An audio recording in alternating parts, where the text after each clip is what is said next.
Cantémosle, cantemos ya la margarita.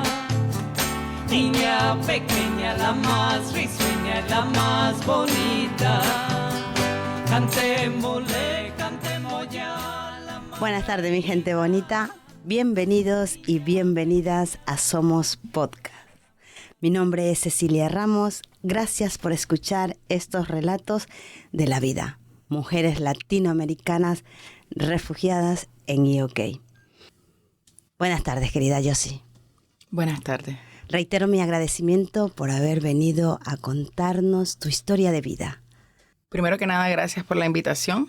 Soy nicaragüense, un pequeño país en Centroamérica, donde nos toca dejar todas nuestras raíces y nuestros sueños. ¿Cómo se llamaba tu pequeño pueblo? Managua es la capital de Nicaragua. ¿A qué te dedicabas en Managua? Bueno, yo soy de profesión abogada y me tocaba trabajar en el área de recursos humanos de una institución estatal como es la Asamblea Nacional o bien conocido como el Parlamento. ¿Qué te empujó a venir a este país? La situación sociopolítica de Nicaragua. Vivimos en una dictadura donde el presidente o dictador más bien tiene más de 17 años de estar gobernando de manera consecutiva e ilegítima. En el año 2018, más bien el pueblo se molestó por reformas en el seguro social, donde los más afectados eran los ancianos. Entonces empezó en una de las universidades donde un grupo de jóvenes empezó a manifestarse en contra de las reformas constitucionales. Fue ahí donde me puse a analizar que si bien yo trabajaba para el Estado, eran injustas todas las situaciones que estaban sucediendo, porque yo también era una cotizante del Seguro Social y sabía que a largo plazo me iba a afectar. La economía principalmente, que es la fuente de ingreso donde uno alimenta a sus hijos. Decidí involucrarme en las manifestaciones en contra del gobierno y fue ahí donde empezó toda esta pesadilla. Pesadilla. ¿A qué le puedes decir pesadilla? ¿Qué pasaba? Nos perseguían. Como decidí involucrarme en esta situación, en las manifestaciones, un video se filtró en las redes sociales y llegó a manos del presidente de la Asamblea Nacional, de nombre Gustavo Porras, que aún es el presidente de la Asamblea Nacional, que era el jefe, ¿verdad?, directamente de la institución donde yo laboraba. Y yo aparecía quemando una bandera del partido político que está en el gobierno, que es el Frente Sandinista de Liberación Nacional. Y recuerdo que yo estaba regresando de un subsidio prenatal de mi hija mediana y me mandan a llamar para decirme que me estaban obligando a poner mi renuncia. Entonces yo le dije que no, porque yo no había cometido ninguna infracción como trabajadora. A esto ellos me obligaron, sino dijeron que nos iban a correr de todas maneras y no íbamos a perder nuestras prestaciones como nuestra indemnización por los años laborados. Tanto a mi esposo como a mí, porque ambos trabajábamos en la misma institución. Entonces nos obligaron a renunciar, nos hicieron la carta y nos obligaron a firmar. Lo hicimos, no solamente fue eso, sino que nos empezaron a perseguir. Llegaban a nuestras casas vehículos con vidrio oscuro, la policía se paraba porque la policía es un agente más del gobierno. O sea, en vez de cuidar al ciudadano, más bien daña al ciudadano. Y fue ahí donde entró nuestra desesperación, tuvimos que mudarnos de casa, tuvimos que salir de donde vivíamos, ir a rentar a otro lugar. Y fuimos a los derechos humanos de manera clandestina. Me tuve que disfrazar, ponerme una gorra, ponerme unos lentes, vestirme de una manera diferente a lo que usualmente hago para poder entrar a los derechos humanos. Porque estaba custodiado 24 horas con patrullas policiales afuera. Logré entrar, interpuse mi denuncia y ellos como recursos humanos me sugirieron venir al Reino Unido porque era un país seguro donde podíamos sentirnos a salvo y iban a cuidar de nosotros. Entonces, con mi esposo y yo decidimos tomar esta travesía, hacer este viaje con una niña pequeña, recién nacida, y una niña de 6 años en ese momento. Entonces podemos decir que eres una refugiada política. Sí, soy refugiada política. De hecho, pues ese fue el estatus que el Reino Unido nos dio. Te dio inmediato. ¿Y cómo es la transición de decidir, lo dejo todo y me voy?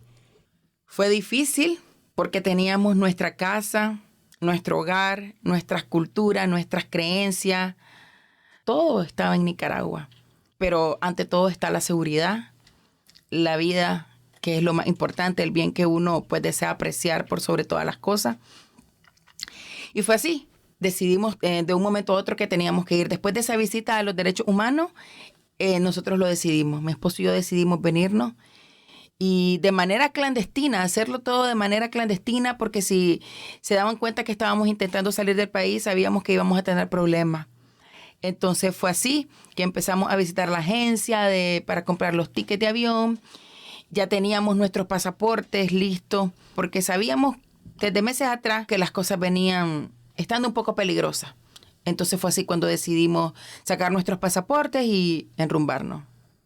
¿Y qué sientes tú cuando estás en ese avión y miras hacia atrás? Bueno, te cuento que para poder salir nos retuvieron más de 3 horas en el aeropuerto. Fuimos los primeros en llegar a la ventanilla y pasaban los demás pasajeros y nosotros nada. Y no sabíamos por qué. La chica que estaba en el estante, ella estaba ahí y se metía, hablaba por teléfono, iba a una oficina, volvía a entrar, volvía a salir. Y nosotros sudábamos, estábamos nerviosos, no sabíamos cuál iba a ser nuestro futuro con nuestras 2 niñas. Pero lo que en ese momento sentí fue miedo de perder la libertad, sobre todo, y en el peor de los casos, la vida. Pero logramos salir y estando en ese avión, lo único que sentí fue tranquilidad.